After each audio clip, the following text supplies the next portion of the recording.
Welcome to the Maritime Matters podcast. Did you know that 98% of Australia's trade passes through the maritime domain? 91% of its fuel is imported, and Australia's exclusive economic zone is larger than its mainland. It's easy to see that to Australia, maritime matters. Maritime Matters is the podcast where we break down what the week's events mean for Australia's maritime security and the wider Indo-Pacific.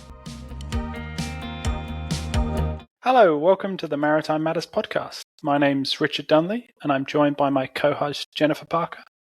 Maritime Matters is the podcast where we unpack the key developments that have been happening over the past couple of weeks in maritime security in the Indo-Pacific region and beyond. We're recording on Thursday, the 11th of December. It's already December, which is slightly scary. And I suspect this is probably going to be our last recording before Christmas. But anyway, as ever, there has been a lot happening recently. And so if we don't mention something that happens after the afternoon of the 11th of December, that's why. There's a fair bit that we won't be mentioning anyway, because we just don't have enough time to fit everything in.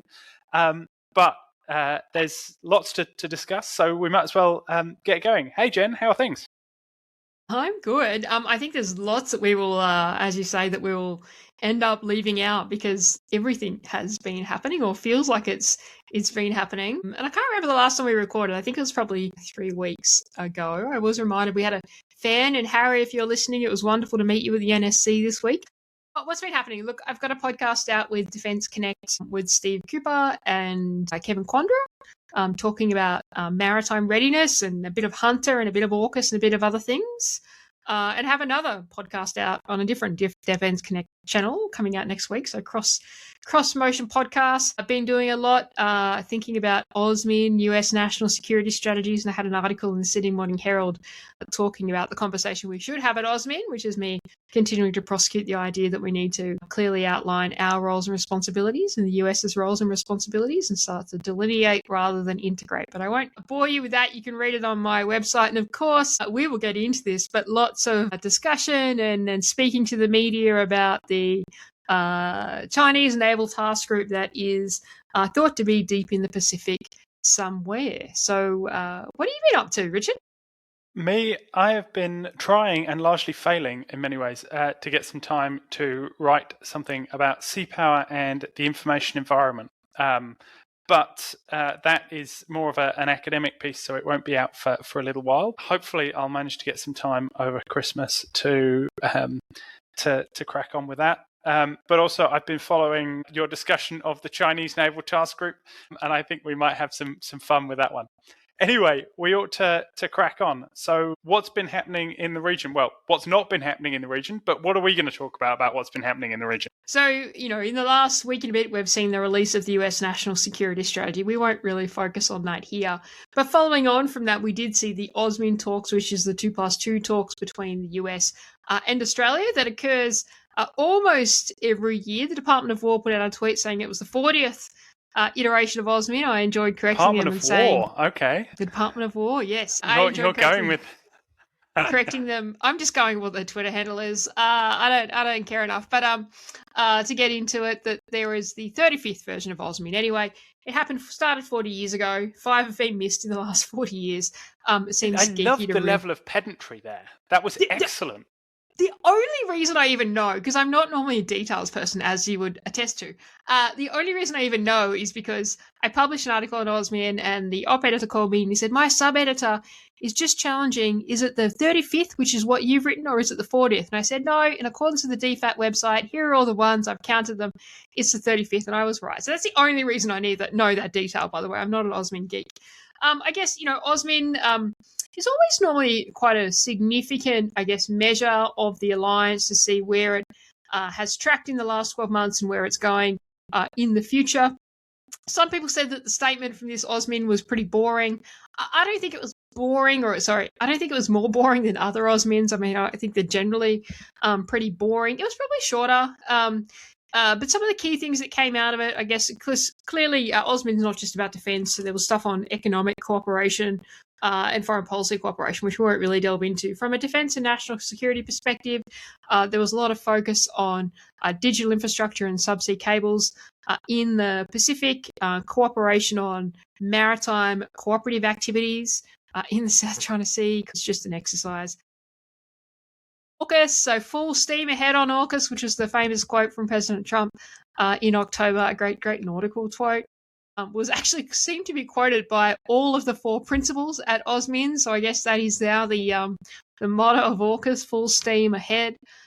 There was some interesting stuff there around submarine rotation force west. Nothing really new, but a real focus on timelines and meeting critical timelines. So I think if you read behind that subtext, last week as well, the US AUKUS review was reportedly completed. The Australian government has a copy. It hasn't been made public. A lot was made of that in the media, but also the UK review wasn't made public, and our own review into the ASA wasn't made public, so I don't think that's a huge issue. But I guess there was some focus on timeframes there, and that was kind of re-emphasised in AUSMIN as well. The final kind of point that really came out of AUSMIN was the focus on force posture initiatives, predominantly the Air Force posture initiative. So we know about the Enhanced Air Coordination Force Posture Initiative, which has seen bombers rotating through the Northern Air bases and the US investing in Australia's Northern Air bases. This one seemed to open up the aperture to include ISR, Intelligence, Surveillance, Reconnaissance aircraft, and fighter aircraft. So clearly this is becoming more of an emphasis. The other key point, I think, was the guided weapons, explosives, ordnance focus of it. It mentioned co-production and co-sustainment of a few missiles, mainly air-launched missiles between Australia and the US that I hadn't heard mentioned before publicly from a GUIO perspective, including the HACM hypersonic missile, which can be launched from F-35. So I think lots of positive. From a maritime perspective, did it really tell us anything new? I would say no.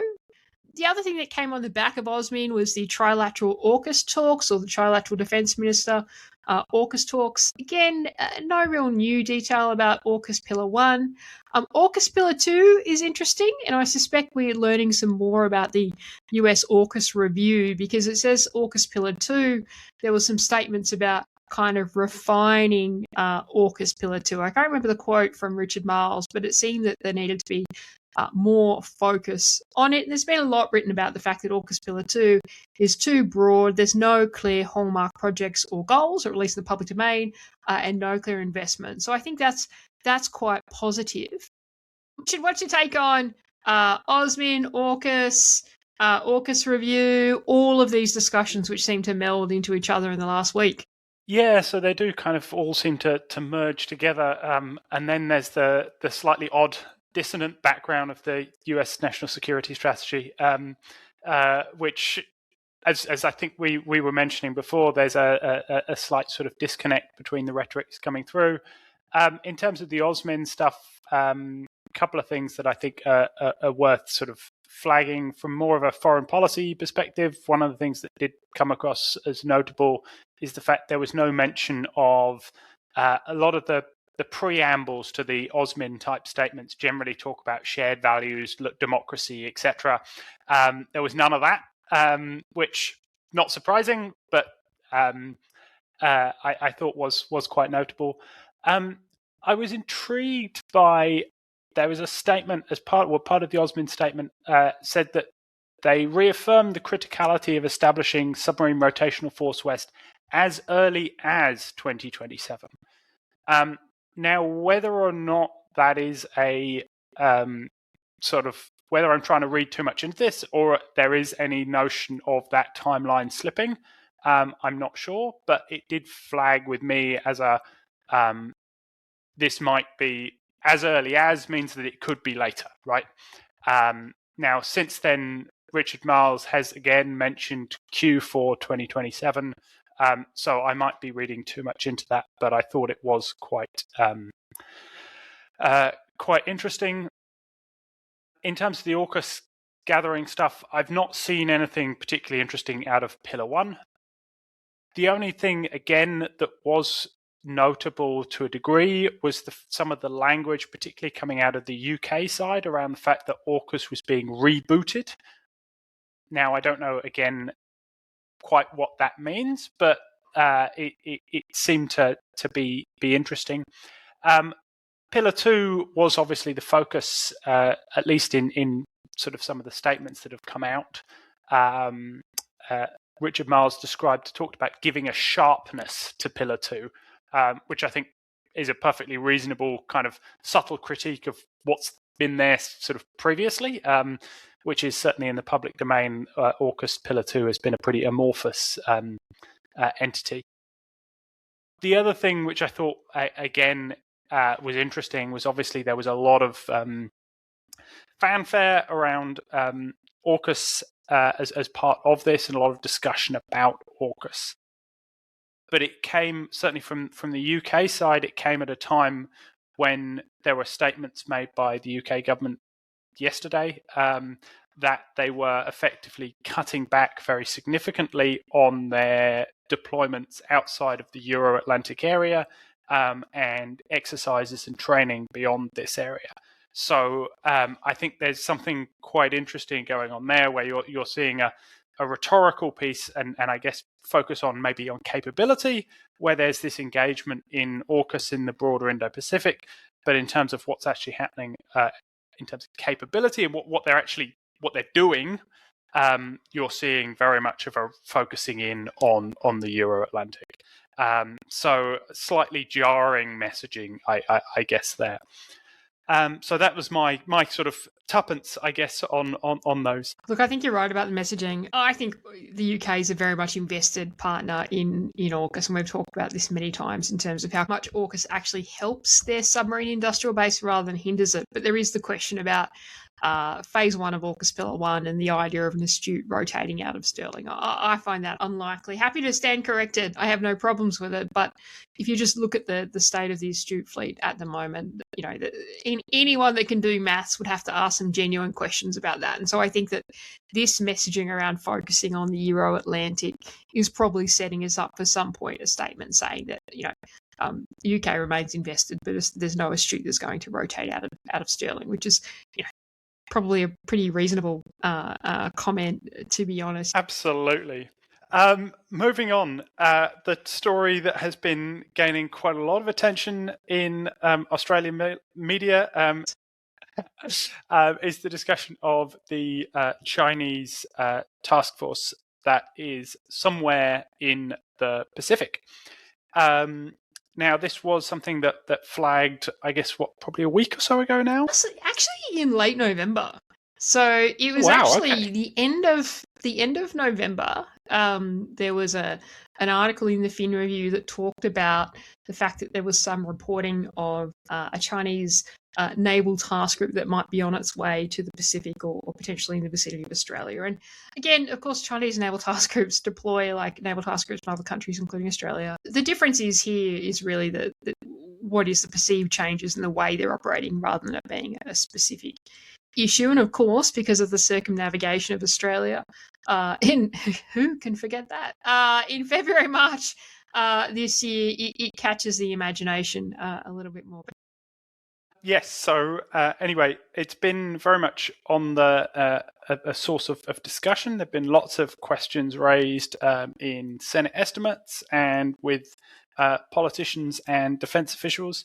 It has come out that the composition of the task force is one Type 75 LHD, so an amphibious ship, a Type 55 cruiser, so a very large, very powerful surface combatant, a Type 54A frigate, and a replenishment ship.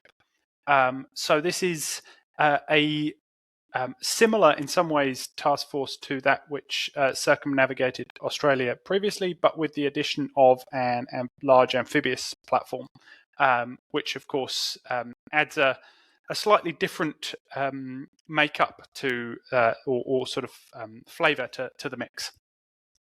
There was initially quite a lot of discussion about the idea of this task force coming down towards Australia.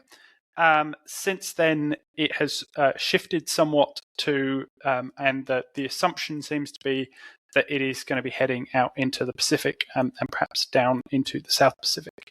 But at the moment, nobody really knows quite well. Certainly in the public domain, at least, nobody really knows quite what is going on. The point that I would make, and I've made this publicly, is it is still a very, very long way away. And there's been quite a lot of discussion about something that is still a very large distance from Australia. So when there was discussion in Senate estimates, the task force was roughly 500 miles north of Palau. That is still about just over 3,000 kilometres north of Australia. It has obviously moved significantly since then, and I think Jen has been talking to people and been trying to work out roughly where it might be. But the assumption is it is somewhere further out into the Pacific. So you've been talking a lot about this, Jen. So what's your take on this? Well, look, I think never miss an opportunity to get the media excited about China's Navy and to get Australia as a nation focused on the maritime domain. Look, I think this is interesting. I think it's great that we're talking about it. Of course, it's a conversation about how China's naval deployments have gradually changed and how their capabilities have evolved, as opposed to a conversation about this being anywhere near or any threat to Australia. And I think keeping that conversation focused on what it tells us about China's naval capability and their evolving deployments is important. Look, I thought this was significant from my research, and I'm happy to be corrected if you're a big old geek, but from my research, this seemed to be the second time a Type 75, which is quite a large amphibious vessel. It's about 40,000 tonnes. Australia's LHDs, Adelaide and Canberra, are at about 25,000 tonnes. The Type 75 is quite a new vessel. In fact, they're still building them in China. The first one that looks like it actually exited the first island chain was 2023 and not really since then. And China doesn't normally deploy, I'm sure they will increasingly, but hasn't historically normally deployed amphibious task groups outside of the first island chain generally. So I think it's interesting that they're doing this. Is it surprising? No, it's not surprising. It's just another demonstration of their increasing deployments.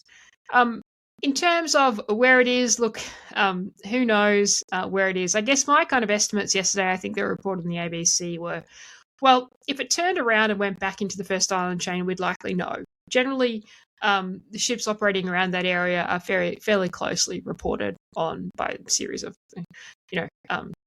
maritime domain awareness websites and on the internet. If it had continued its southeasterly course and come down through to the Coral Sea, it would be here by now. And last time that there was a Chinese naval task group in the Coral Sea was in February this year, and that was reported by the Australian government. So it makes sense that it either continued to head east or east-southeast, which would put it heading across the Pacific, probably down to the South Pacific. And a task group like that generally would travel around 13 knots. There's no point for them to just sit and stop in the water and do nothing in the middle of the ocean. Ships don't normally do that. So it's probably traveled, I think yesterday I thought about 5,000 kilometres since the location was last reported on the 1st of December in the public domain. So look, I think it's interesting. I think it's good to have the Australian. That's right. We're not meant to say interesting. And someone put on our YouTube a bunch of examples of words we could use that weren't interesting, and I forgot them all. But I think it's good to have the Australian public listening and thinking about China's naval capability and what that means for Australia, but in a way that is informed as opposed to in a way that is alarmed. And that was probably the challenge around the Task Group 107 that circumnavigated Australia earlier this year. Yeah, I must say I'm slightly in two minds about this one, particularly some of the very early reporting. And I always think it's interesting to conceive of how some of this reporting would be viewed from elsewhere. So the idea that Australia is all of a sudden very focused and lots of media attention on Chinese warships, which are a very, very long way away from Australia. whereas lots of our partners in the region, this is something that is absolutely daily activity for them, whether this be Korea, Japan, Philippines, Vietnam, etc. Having Chinese warships sailing in the waters around them is very, very common. So I think that there's something slightly odd there around some of the response to this. I do think that this is something where we are going to have to get used to this because it is going to happen more and more, and even down to things like there's indications that the Chinese are beginning to build more replenishment vessels, which has been one of the things where they've had relatively few for the size of navy that they've had, and they're investing more in this. So I think we're likely to see more expeditionary type deployments from the Chinese Navy, which is going to bring them very much more into our region. So I'm uncomfortable to a degree about the level of attention this has got. Although I do agree with you that the more we talk about developments more broadly, that is a positive thing, and we do need to acculturate the Australian public to the fact that we are going to be living in a world where there is significant Chinese maritime, not only naval, but also Coast Guard and other presence in our broader region. That is going to be a fact of life. Look, I agree with most of your comments, but I would say there is a difference. And this isn't a question of whether they should or shouldn't be. That's really not part of this conversation. But there is a difference between Chinese naval task groups operating near Japan and South Korea, which are next to China, and Chinese naval task groups operating in the Pacific. It's not that one poses a threat or one's more of an issue than the other, but it is a difference. It's a change in pattern. So it's different to have a Chinese naval task group sail all the way to the Southwest Pacific or down to Australia than it is to see one near Japan. So I think that there's, the geography there gives away a different kind of perspective. I agree with you that some of the reporting has been a bit bonkers. There was one article that talked about this task group's got more firepower than the Royal Australian Navy, which it doesn't. There's questions about the Royal Australian Navy certainly needs to be able to get more missiles to sea, and that's the upgrade of Megami is part of that plan. But I think some of the reporting, yes, but I think most of the reporting hasn't been that extreme. Not like the level we had in February, March. And I think, what is the alternative? The alternative is it's not discussed, which means the Australian public isn't learning about what is a changing naval power in our region. So there's my pushback. Fair? No, keep going. We can talk about this for 40 minutes. No, we've got it. We have lots of other things to talk about, Jen. We cannot. But they're not as interesting. All right. Rabbit on about this. All right. Japan. Activities of the Chinese Navy that I think we can perhaps agree on. Aircraft carriers, Chinese aircraft carriers around Japan is more common than amphibious task groups in the Pacific. Nowadays. Locking their fire control radars onto Japanese fighters is perhaps, I think we could agree, more provocative than sailing I agree with you there. 3,000 miles from Australia. So this is the reporting that on the Japanese Ministry of Defense on the 6th of December announced that I think it was then 2 days before, 2 Chinese J-15 fighter aircraft, which have been launched from the Chinese Liaoning aircraft carrier, which has been doing a circumnavigation around Japan. They were being monitored. The activities were being monitored by Japanese Air Self-Defense Force F-15s.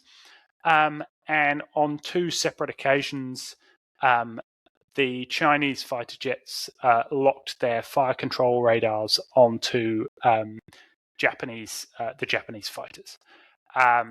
Now, this is it's certainly not unheard of, going back to Cold War type era activities. In fact, this was relatively common, but even then was seen very much as a provocative kind of statement.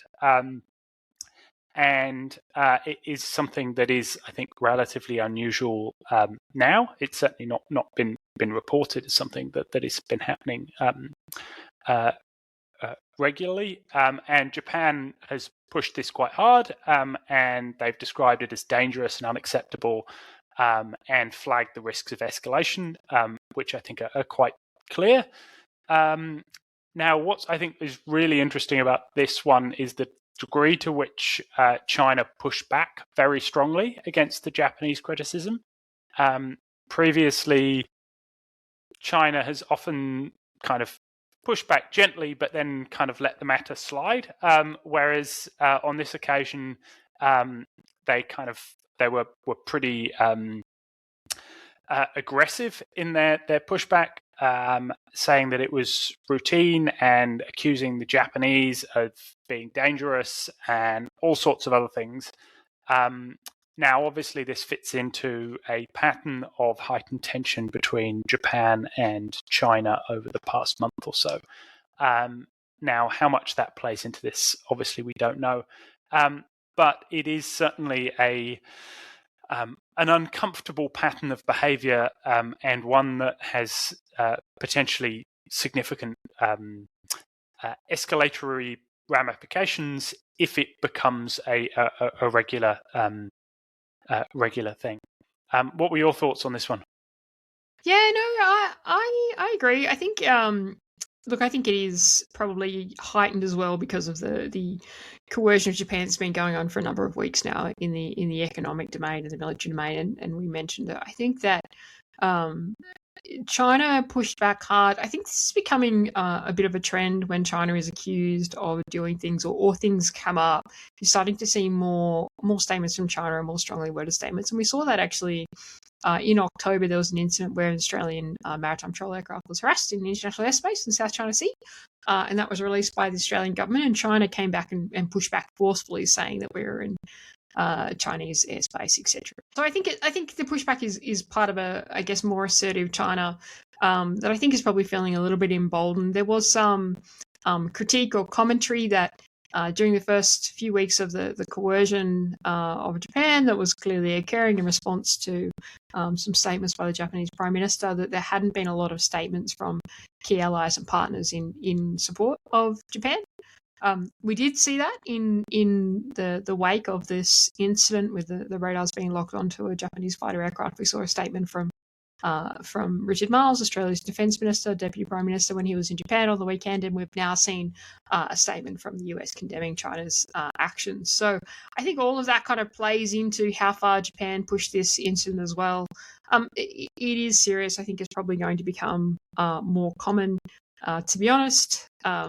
And, you know, in terms of, yes, it's very dangerous. In terms of the maritime domain, you know, we talk about escalations all the time, you know, trying to ram ships and things like that. I mean, it's just, in some ways, it's a consistent pattern of aggressive behaviour.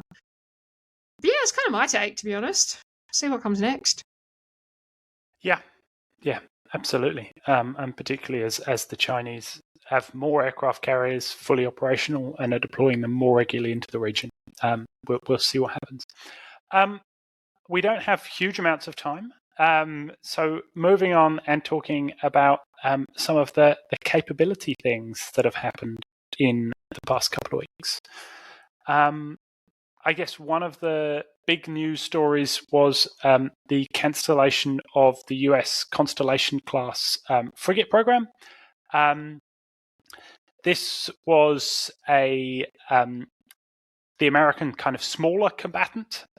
It was a project that was developed to effectively follow on from and largely replace the troubled littoral combat ship program.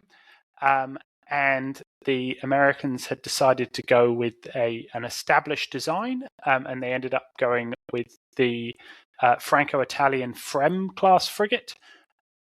Fincantieri were building these at a yard in Wisconsin. Now, everyone has known that the Constellation class program has had some significant challenges for some time, particularly over the level of changes that have been made to the design. So originally what was supposed to be 15% changes went up to 85% changes. Now, obviously, all of those numbers don't actually mean a lot once you start thinking practically, but the reality, obviously, is that they very heavily redesigned the vessels. They have the American Secretary of Navy announced a week or so ago now that they had cancelled the remaining 4 vessels. So 2 are going to be built. The remaining 4 are going to get cancelled. The expectation had been that this would probably be a longer run of shipbuilding anyway. So this is a significant cut. Now, there's then been some interesting kind of discussion around what next. Obviously, the failures of the Littoral Combat Ship Program, the fact that DDG-X, which is supposed to be the destroyer that replaces the Arleigh Burke, is still a very long way in the future. And so American shipbuilding has had some real problems recently. And there's a kind of a big question over, well, what do you replace it with? And I must say, I'm skeptical. There was some announcement or discussion this morning I saw in which Phelan was saying that they're planning on having a replacement frigate in the water of an American design in 2028, which sounds optimistic, let's say. I find it very, very difficult to see how that is likely to happen, but maybe I'll be proved wrong. But certainly it was a big story, and I suspect not really necessarily a particularly good one in terms of American capability and speed of greater capability and greater getting more ships into the water. Thoughts on this one? Yeah, look, I guess I wasn't surprised when it was announced. There'd been a lot of messaging that the program had just, fundamentally blown out in terms of cost, in terms of time, and a lot of that was due to the changes. I mean, you're basically building a new ship when you're changing the length of the hull, right? Which was part of this. I guess, though, in the announcement of the cancellation, there was a lot of focus from the US Secretary of the Navy on this is going to speed up shipbuilding. And get more ships in the water quicker. And I just don't know how that possibly works if they haven't announced yet what the replacement is. Now, what I would honestly love to see at this point, and I know they're not going to do this, but working, potentially with Hanwha, who's trying to expand into the US, and having some sort of Korean design or joint Korean US design. And pushing something like that out. The idea that they would, I'm not a naval architect, but the idea that they would be able to design a US frigate, and the US has not built frigates since the Oliver Hazard Perry class, which is, I think they built their last one in the 80s, might be early 90s, that they would be able to design and produce a US frigate by 2028 does seem unlikely. Great if they can do it. Absolutely, that would be fantastic. But I guess there's a lot of challenges around this. Interesting too, they're going to still build the first 2, which have started build, the Constellation and the Congress. FFG's Constellation is, I think, about 12% built. I guess that was partially to keep shipbuilding going at the yard that has been building. And one of the issues in the US with shipbuilding, my understanding is anyway, is because of the stop and start nature, they've been struggling to get the workforce to come back on. So I guess that's a good decision. But now you're ending up with a Navy that has, 3 Zumwalt destroyers, 2 frigates that'll be produced, some LCS of different types. It's not really ideal. So I guess we'll see what is to come for this. Yeah, I find it all a very odd set of decisions. Even the idea that, like, the program was clearly troubled and had some significant issues, but the idea that you're going to get more capability faster by cutting the program and starting again doesn't seem to make any sense at all. Some of the discussion that was came out of the initial announcement around the focus on uncrewed platforms, and these kind of sort of asymmetric type approaches. Again, I just you hated the term asymmetric. I do. I absolutely hate it. But no, I like it when it's used in its appropriate form. Fair enough. But the idea of other solutions instead of building surface combatants, or crewed surface combatants at least. But again, I just don't think they're going to give you the capability that you need in the time frame that they're looking for. Now, the other thing that did vaguely also flag with me is the real focus in a lot of the discussion on the fact that this is a European design, and a very strong push about the recent announcement about the fact that it's an all-American ship, which again, I find that the whole thing a little bit odd. But we also don't know about what was actually going on inside the program. So we only have the public statements. And I think really it's kind of where are they in 12 months from now, and what have they done with it? I mean, I do think that in some ways, and I'm not saying that this should have necessarily been cancelled. I honestly don't have enough knowledge about this program. But I think in some ways there is some courage as well to cancel a program when it is not working. And sometimes that is the right decision. I guess we won't know whether that's the case in this one, right? No, absolutely not.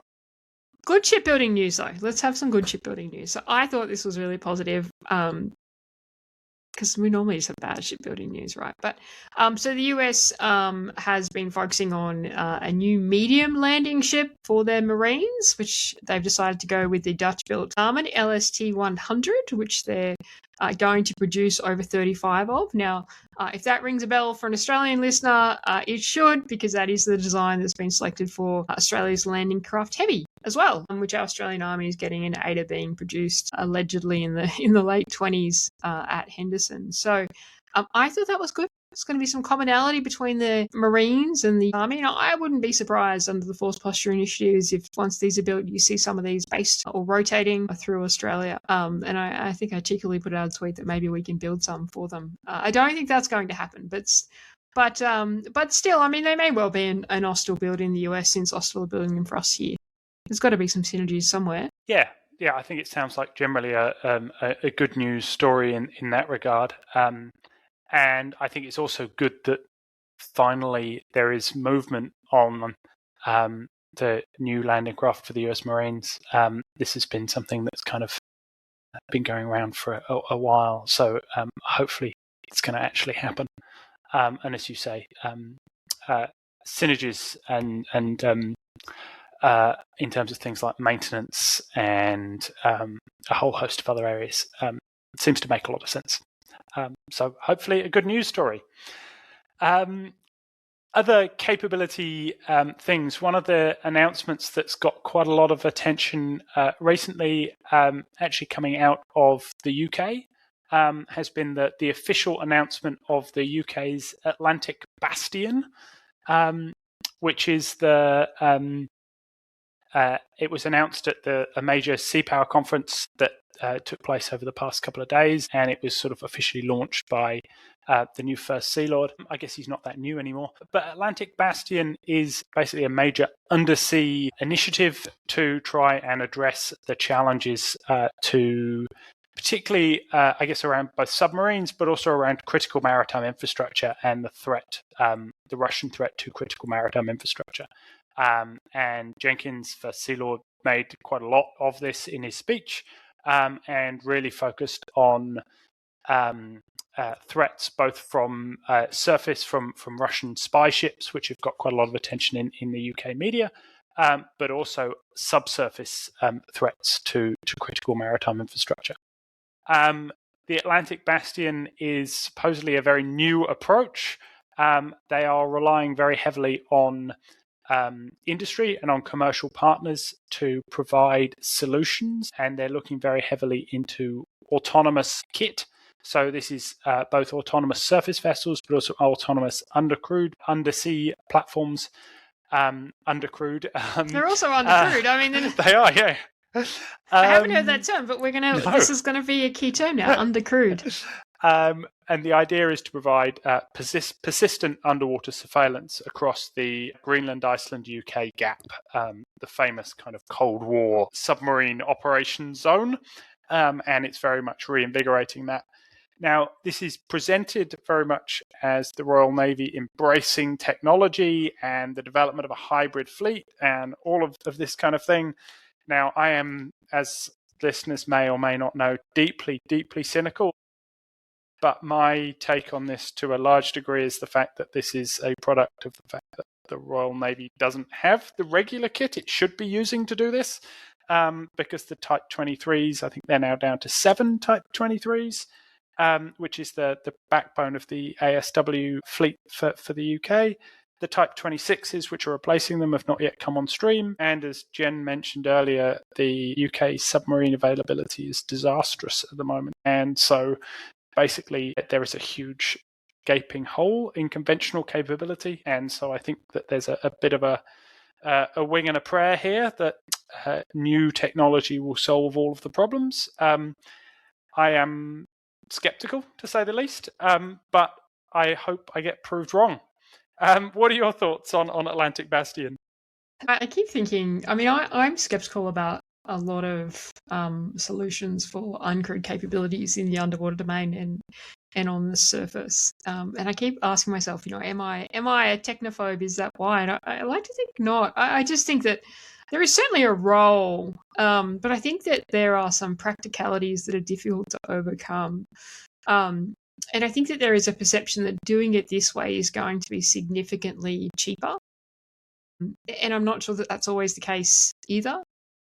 I would have thought that, look, so don't get me wrong, by the way, I think announcing this and asking industry to put up proposals, I think that's fantastic. Like, I like that. But is it going to solve their problems? Look, I suspect not, to be honest.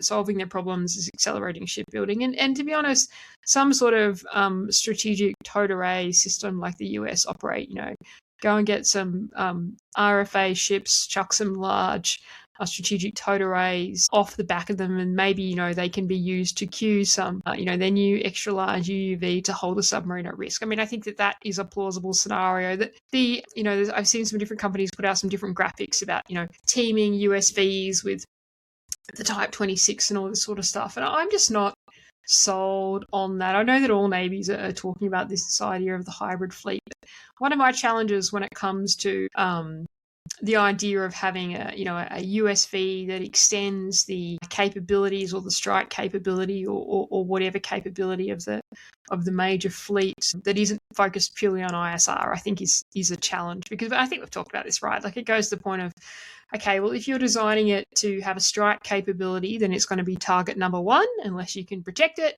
or it has the ability to protect itself. It's not good to be tying up your major units to be protecting USVs, so it means you need to develop the ability to protect itself. The more complex capability you put on it, the more issue it is if that vessel is intercepted or seized. Also, the more maintenance that would need to occur. Anyone that's ever served on a warship would understand that there is a significant amount of maintenance on weapons that has to happen to keep them functioning, and all the systems that support it. Who's doing that? Like, I think that, and again, I don't want to be anti it. Like, I think that Navy should be exploring it. I'm certainly all for that, but I just think that there are some practicality issues that make it a challenge to be any kind of immediate solution. And I think in the end, this is the same conversation with Australia, right? I think countries need to grapple with that. If you require naval power or more broadly maritime power to protect your vital interests, then you have to invest in it, and it's expensive. And I don't think any technological solution is going to solve that problem in the next decade. Yes, I absolutely agree. I certainly think in terms of the timeframes that the Royal Navy is discussing, I find it difficult to see it being the magic bullet solution. And I noted that the First Sea Lord said that in his speech, and I'd commend his speech to anyone. I know it's not really Indo-Pacific, but it is a really good speech from the First Sea Lord. But it talks about the idea that the UK will have their first autonomous escort in the water within 2 years. So I'm a little bit curious as to what that that might be. And whether it's autonomous in its navigation, which of course there's been significant developments by many companies in terms of greater autonomy in navigation, or autonomous in its decision-making around weapon systems, I think is unlikely in the next 2 years. Well, that's within a time frame where we might actually be able to talk about this. Maybe.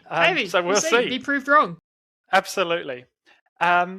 Anyway, we have probably reached about as long as we can. We have lots more things that we would like to talk about. Lots of things that we haven't managed to touch upon. But we don't want to keep all our listeners forever. So I think that's probably about all we've got time for on this particular episode. Good to chat as always, Jen. Thanks so much, Richard. Great to see you.